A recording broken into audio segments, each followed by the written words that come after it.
Ashish, it's great to see you again. Great to be back. I say, oh, no, we don't want good news to be bad news. We want it to be good news. But even this, it's odd. Even this morning, you got, quote unquote, better news on the PPI. And what did bond yields do? They go up. It just, nothing is what you want it to be. Everyone's always unhappy. It's not as bad as it sounds. But what we're hearing and what those Fed presidents are telling us is that the labor market is robust, that they're seeing kind of good outlook on growth.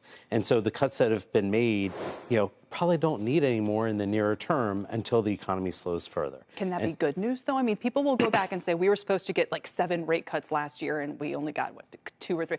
And the market did incredibly well. Yeah, so it could be good news, but it probably changes your outlook versus when we were expecting 100 or 150 basis points of cuts. And it's one of the reasons why we're really focused on, in our bond strategies, being dynamic, taking advantage of relative value opportunities there. But in our stock strategies, being more about income and asking the question, how do you generate income from your equity portfolio? Can't you just go to treasuries? If you want an income, you can get 5% out of 10-year right now. Yeah, well, you certainly can, but then tax-free in some cases. Well, you're still paying taxes on your treasuries. Tax minimized, but, there's some benefits. But then you're going to take the volatility of the bond market, and a lot of investors, if you're investing for the long term, that's not what you want to do. Besides, you already have stocks, and so the question is, how do you make sure that the stock allocation of your portfolio is generating income? You're not as exposed to this volatility we've seen over the course of the last 2 weeks, where stocks are up, stocks are down,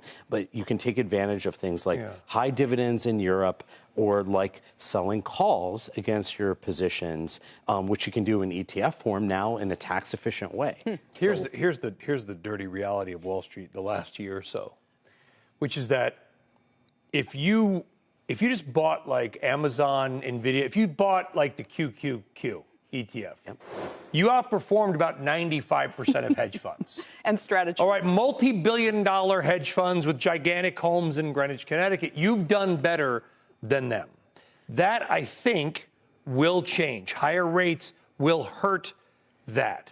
So how do we look smart and make money in the stock market? And please don't tell me it's just buying the triple Q again, Ashish. No, so I think you're exactly right. I'm going to add another one to you. The valuations are higher, and guess what?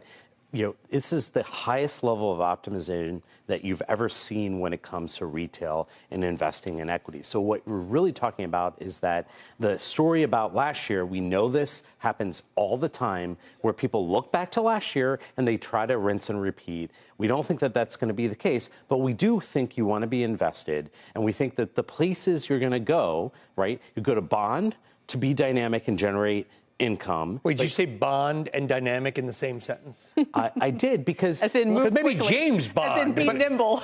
I was going to say, well, how in the world are bonds dynamic all of this? I mean, you're a dynamic guy, but how are bonds dynamic? Well, if you're actively managing a bond portfolio, which most people, when they invest in their bond portfolios, they're investing in active strategies. Things like the heavy deficit you highlighted create opportunities in steepening curves, in rising risk premia, in the bond market. And you can actually make money without having to pick the direction or time the Fed. On the complete opposite side, if the Fed started cutting tomorrow, right, the place you're going to benefit the most is small caps. And we've talked about small caps, but there's an additional reason to love small caps in this environment is suddenly the deal environment has changed, and you just highlighted I know, but the problem is, by the way, she's obsessed with this. When they did rate cuts, the long rates went up, and the small caps have not been able to keep up. That's right. And that's why you have a diversified portfolio, because the small caps, this is their time. Because as you highlighted, Brian, last year the NASDAQ went to the moon. The Mag 7 has driven this. This year it's going to be, if the Fed actually does pivot, small caps are going to be the place the money flows. If that doesn't happen, generating income out of your large caps is going to be what you want to do. And by the way, the U.S. is unique, right? U.S. is beachfront property. I said it the last time I was here. We are exceptional in that we have technology and we have commodities and energy, which is in shortage. And so when you think about the world in investing, you can look outside the world for bonds that are not U.S. bonds. And that's where the big rate cuts have been happening.